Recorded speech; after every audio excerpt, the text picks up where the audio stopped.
অভিবাসী তাড়ানো, বৈদেশিক সহযোগিতা বন্ধের পর এবার ইউরোপে বেশ কয়েকটি দেশে দূতাবাস বন্ধ করতে যাচ্ছে যুক্তরাষ্ট্র। আগামী কয়েক মাসের মধ্যেই এই সিদ্ধান্ত বাস্তবায়নে পদক্ষেপ নেওয়া হবে বলে মার্কিন পররাষ্ট্র মন্ত্রণালয়ের একাধিক কর্মকর্তার বরাতে জানিয়েছে ব্রিটিশ সংবাদ মাধ্যম দ্য গার্ডিয়ান।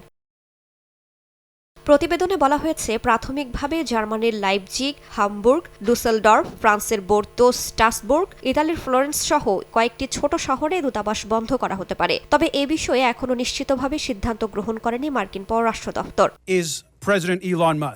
ইউক্রেন ইস্যুতে ইউরোপ যুক্তরাষ্ট্র সম্পর্কে টানাপোড়েনের মধ্যেই এমন খবর চাউর হলো। এদিকে বিশ্বব্যাপী কর্মী সংখ্যা কমানোর পরিকল্পনাও করছে যুক্তরাষ্ট্র। ওয়াশিংটনেও পররাষ্ট্র দপ্তরের বেশ কয়েকটি ব্যুরো একীভূত করার পরিকল্পনা করা হচ্ছে। তালিকায় থাকতে পারে মানবাধিকার, শরণার্থী ও মানব পাচার রোধে কাজ করা প্রতিষ্ঠানও।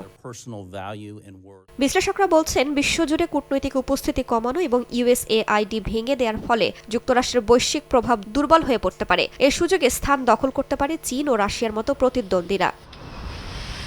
রাইসা জান্নাত, সময় সংবাদ।